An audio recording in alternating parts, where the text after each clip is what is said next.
Bismillahirrahmanirrahim. How are you students? I hope you are fine. आज का हमारा lecture class 10 chapter number 4 जिसका name है फर्स्ट एड। फर्स्ट एड कहते हैं इब्तदाई तिब्बी इमदाद। तो इब्तदाई तिब्बी इमदाद से मुराद क्या है? इब्तदाई तिब्बी इमदाद से मुराद ऐसी इंसान की हेल्प जो अगर वो किसी एक्सीडेंट किसी हादसे का शिकार हो जाता है, जो सबसे पहले उसको उसकी जान बचाने के लिए जो इब्तदाई तौर पर उसको मदद दी जाती है उसको इब्तदाई तिब्बी इमदाद कहते हैं। आज का हमारा लेक्चर मुकम्मल इसी बात के ऊपर है कि इब्तदाई तिब्बी इमदाद होती क्या है और किस तरह हम किसी पेशेंट की जान जो है वो इसके जरिए बचा सकते हैं। मुकम्मल तौर पर हम इस चैप्टर को डिस्कस करते हैं और ये कुछ मैंने मुश्किल वर्ड्स मैंने यहाँ पे मेंशन किए हैं ताकि आपके साथ साथ कोई मसला ना हो। आज हम देखेंगे कि इब्तदाई तिब्बी इमदाद होती क्या है, ठीक है, कौन सा इंसान जो है इब्तदाई तिब्बी इमदाद दे सकता है और ये इब्तदाई तिब्बी इमदाद हम हासिल कैसे कर सकते हैं, ये सारा कुछ डिटेल के साथ हम इस चैप्टर के अंदर डिस्कस करेंगे इंशाल्लाह। तो आज हम इसकी ट्रांसलेशन पढ़ेंगे। चैप्टर काफी लंबा है तो हाफ चैप्टर जो है आज हम पढ़ेंगे और बाकी जो रिमेनिंग है वो हम कल डिस्कस करेंगे। कल इंशाल्लाह हम इसकी एक्सरसाइज के साथ ही सॉल्व करेंगे। तो इस चैप्टर के अंदर बेसिकली जो कॉन्सेप्ट है वो ये है कि इब्तदाई तिब्बी इमदाद। तो मुख्तलिफ इंसान की लाइफ के अंदर ऐसे इंसिडेंट आ जाते हैं, ऐसे हालात वाकयात पेश आते हैं जब इंसान को किसी ना किसी मदद की जरूरत पड़ती है। तो कभी इंसान जख्मी हो जाता है या कोई ऐसी चोट लग जाती है जब इंसान को मदद की जरूरत पड़ती है, तो किसी ऐसे शख्स की मदद होनी चाहिए जो कि जानता हो क्या करना है। फॉर एग्जाम्पल अगर किसी इंसान को सांप काट ले तो क्या करना चाहिए आपके लिहाज से? अगर किसी इंसान को सांप काट ले तो मेरा ये मानना है कि जब इंसान को सांप काटे तो जिस जगह पर इंसान को सांप काटे उसके ऊपर से करके ना जोरदार कपड़े के साथ ना उसे बांध दे, ठीक है।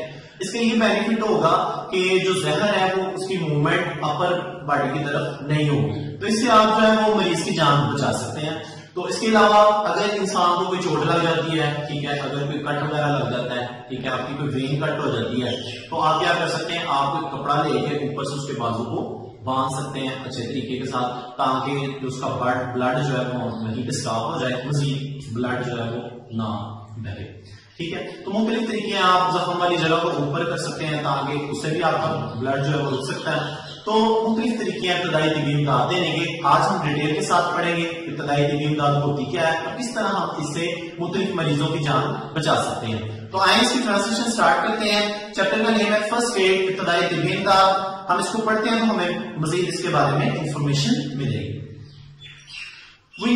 वी ऑल नीड हेल्प, हम तमाम को जरूरत पड़ती है एट टाइम्स, किसी भी वक्त, इन आवर लाइफ्स, अपनी जिंदगी में।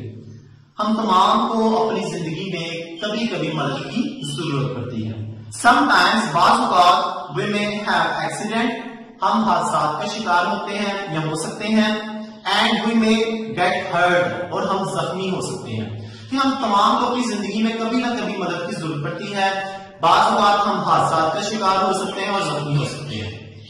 When we are injured, जब हम जख्मी होते हैं, और suddenly become unwell, ये अचानक बीमार पड़ जाते हैं, we need someone to help us, हमें किसी शख्स की मदद की जरूरत पड़ती है।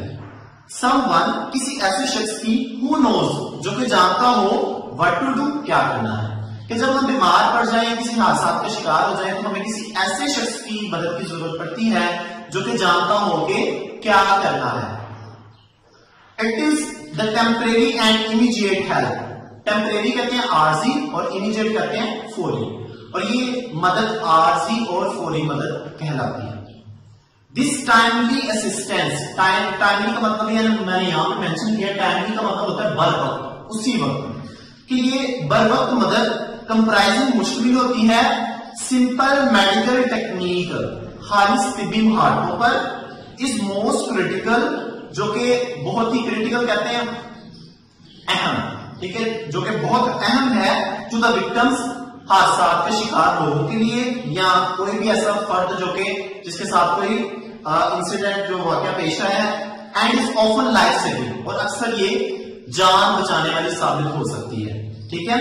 कि ये बर वक्त खालिस तिब्बी मुहावरों पर मुश्तमिल ये बर वक्त मदद हादसा के शिकार आदमियों के लिए अहम है और ये बाज़ औक़ात जान बचाने वाली साबित हो सकती है। एनी ले पर्सन, अब यहाँ पे बात होने लगी है कि कौन कौन सा इंसान जो है वो इब्तदाई तिबी इमदाद दे सकता है, ठीक है, इसकी ट्रेनिंग जो है वो ले सकता है। हर कोई इंसान इसकी ट्रेनिंग ले सकता है, ठीक है। इसकी ट्रेनिंग के लिए क्या क्या चीजें रिक्वायर है हम यहाँ पे डिस्कस करने लगे हैं।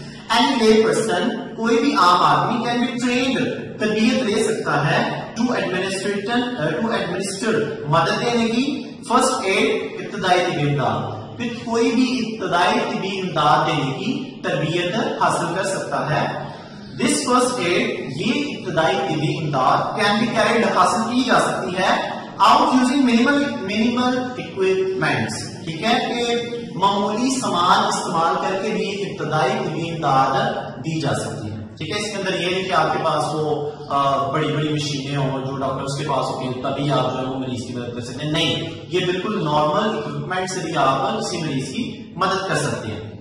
फर्स्ट एड नॉलेज रेंज, अब ये जो इब्तदाई तिबी इमदाद का इल्म है इसकी हद कहां तक है, ठीक है, range from taking care of cuts, ठीक है, इसकी हद बीमार इंसान की देखभाल करने से लेकर to dealing with an unconscious victim, ठीक है, और बेहोश अफराद को निपटाने तक, ठीक है, बीमारी से लेकर बेहोशी तक इसकी जो है वो हद है।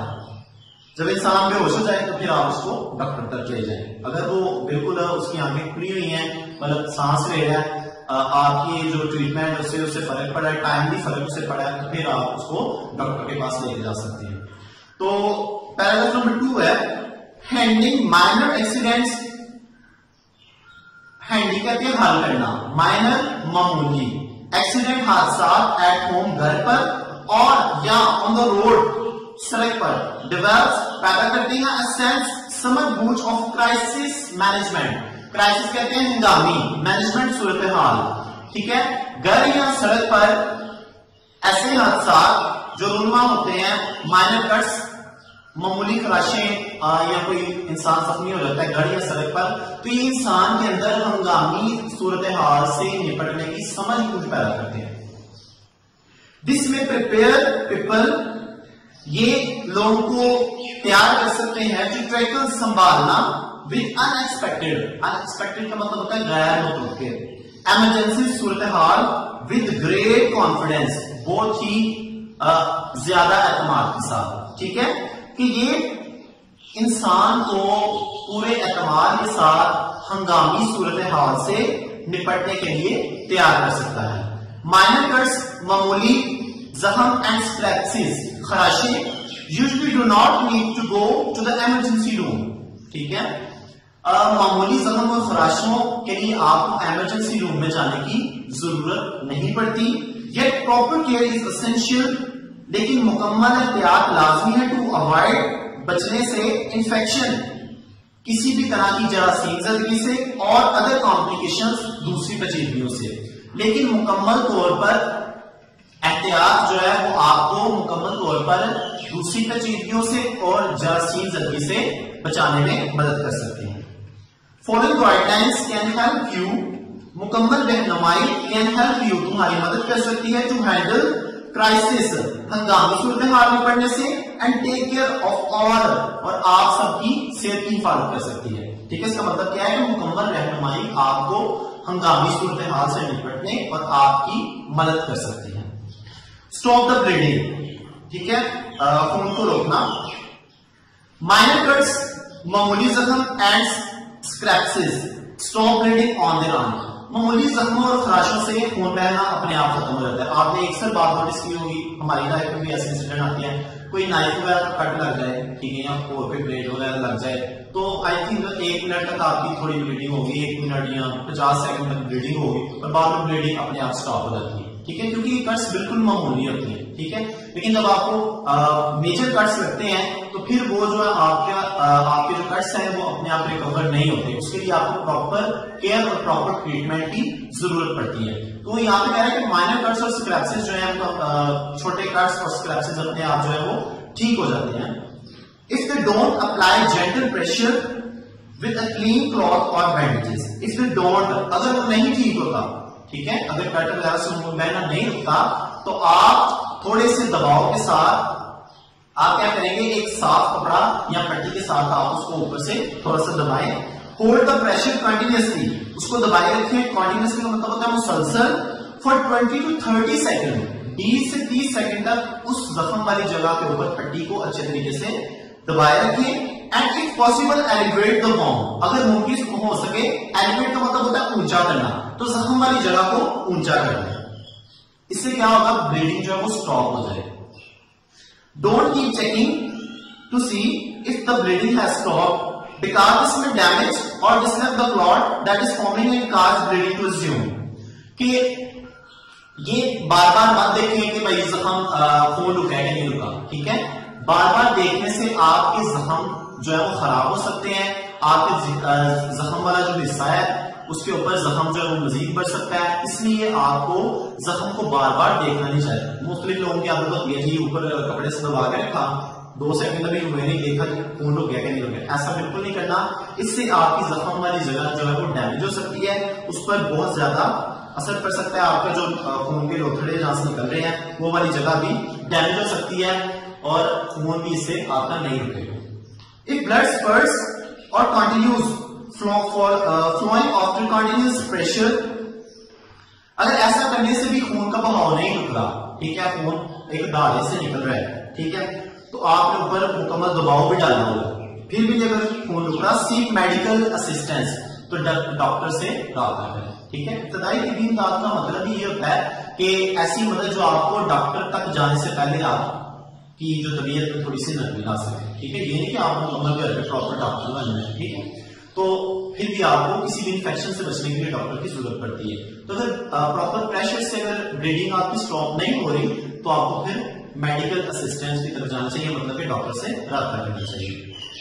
क्लीन द वाउंड, जख्म को किस तरह साफ करना है, ठीक है, जिस जगह पर कट लगा है उस जगह को साफ करने का अच्छा तरीका क्या है। Rinse out the wound with clear water, ठीक है, साफ पानी से जख्म को या जख्म वाली जगह को अच्छी तरह से धोएं।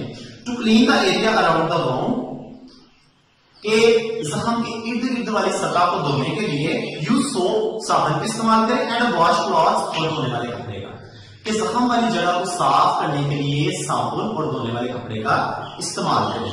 But soap can irritate the wound, लेकिन साबुन जो है उससे जख्म के अंदर सोजिश भी पैदा हो सकती है। सोप कैन इरिटेट का मतलब होता है सोजिश पैदा करना वाउंड जख्म में, तो साबुन जो है वो जख्म में सोजिश भी पैदा कर सकता है। So try to keep it out of the actual wound, इसको असल जख्म वाली जगह से दूर रखें। इफ डर्ट और डेब्रिस, डर्ट कहते हैं मिट्टी या धूल वगैरह, डेब्रिस कहते हैं मिट्टी के जो जर्रे वगैरह होते हैं। अगर मिट्टी या मिट्टी के जर्रे रिमेन्स बाकी रह गए इन द वाउंड, जख्म में आफ्टर वॉशिंग, धोने के बाद भी, कि अगर धोने के बाद भी मिट्टी के अंदर जख्म के अंदर जर्रे या मिट्टी वगैरह रह गई है, यूज ट्वीजर, ठीक है, चिमटी का इस्तेमाल करें, साफ चिमटी का, clean tweezer with alcohol to remove the particles, कि अल्कोहल से धुली हुई चिमटी का इस्तेमाल करें इन जर्रात को साफ करने के लिए। इफ डेब्रिस स्टिल रिमेन्स, अगर फिर भी जो जर्रे हैं वो बाकी रह जाते हैं, सी योर डॉक्टर, तो अपने डॉक्टर से राब्ता करें, अपने डॉक्टर को दिखाएं। Thorough cleaning reduce the risk of infection and tetanus, ठीक है, कि जख्म की सफाई जो है वो आपको किसी किस्म की भी जरासीम जर्दी से और तजन से बचा सकता है। अप्लाइंग एंटीबायोटिक, ठीक है, एंटीबायोटिक का इस्तेमाल, ठीक है। After you clean the wound, जब आप जख्म को साफ कर रहे हैं, ठीक है, जख्म को साफ करके आपने क्रीम लगानी है। पहली बात हमने क्या की थी, फर्स्ट की आपने जख्म को साफ करना है। अब हमारा जख्म बिल्कुल साफ हो गया है, अब हमने उसके ऊपर क्रीम या कोई ऑइंटमेंट हमने किस तरह अप्लाई करना है वो मेथड हम यहाँ पर पढ़ने लगे हैं। After you clean the wound, जब आप जख्म को बिल्कुल साफ करें, जख्म को साफ करने के बाद apply a thin layer of, thin कहते हैं पतली, ठीक है, पतली तय चढ़ाएं एंटीबायोटिक क्रीम, किसी भी एंटीबायोटिक क्रीम की या और ointment, to help the keep the surface moist, ठीक है, कि जख्म वाली जगह को, उसकी जगह की सतह को नरम रखने के लिए आप कोई भी मलहम या एंटीबायोटिक क्रीम का इस्तेमाल कर सकते हैं, उसकी पतली तय जो उसके ऊपर चढ़ा दिया लगा।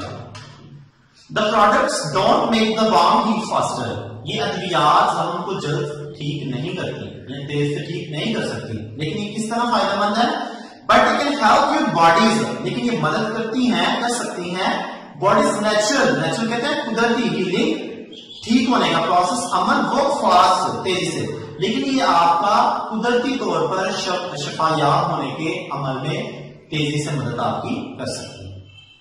ठीक है, मतलब कुछ आप कुदरती तौर पर ठीक हो जाएंगे, कुछ आप जो है इस मरहम से ठीक हो जाएंगे। ठीक है, अद्वियात से ज्यादा आप कुदरती तौर पे ज्यादा ठीक होते हैं। ठीक है, तो ये आपकी कुदरती तौर पे ठीक होने पे मदद आपकी करती है, ये कर सकती है। Certain ingredients in some ointments can cause a mild rash in some people. Ingredients कहते हैं अज्जा। ठीक है, कुछ इस तरह की क्रीम्स वगैरह होती हैं जो कि जख्म का लगाने से इन्फेक्शन हो जाते हैं, तो कह सकते हैं कि कुछ ऐसे अज्जा होते हैं क्रीमों के अंदर जो कि आपके जख्म के अंदर सूजिश पैदा कर सकते हैं या जलन से जिंदगी पैदा कर सकते हैं। तो इन सब चीजों से आपने दूर रहना है। इफ अ रैश अपीयर्स, अगर फिर भी किसी किस्म की खराश वगैरह पैदा होती है, स्टॉप यूजिंग द ऑइंटमेंट, तो उस क्रीम या उस मरहम का इस्तेमाल करना छोड़ दें। अब हमने पहले बाउंड को साफ किया, ठीक है, अब हमने ऊपर एंटीबायोटिक क्रीम भी लगा दी है। ठीक है, अब उसको डालना किस तरह वो हम देखते हैं। कवर द बाउंड, जख्म को किस तरह डालें। Bandages can help keep the bound, तो हम जख्म को, आपने पता है आपको मुख्तलिफ चोट वगैरह लगे तो आप डॉक्टर के पास जाते हैं, वो आपके जख्म को पहले साफ करते हैं, फिर ऊपर मरहम लगाते हैं, फिर आपको पट्टी करते हैं। ठीक है, तो बैंडेज का मतलब होता है पट्टी करना। तो आप क्या कर सकते हैं, बैंडेज कैन हेल्प, मदद कर सकती है कीप द बाउंड क्लीन, जख्म को साफ रखने में, and keep harmful bacteria out, और किसी भी किस्म के जरासीम से बचाने के लिए पट्टी जो है वो आपकी मदद कर सकती है।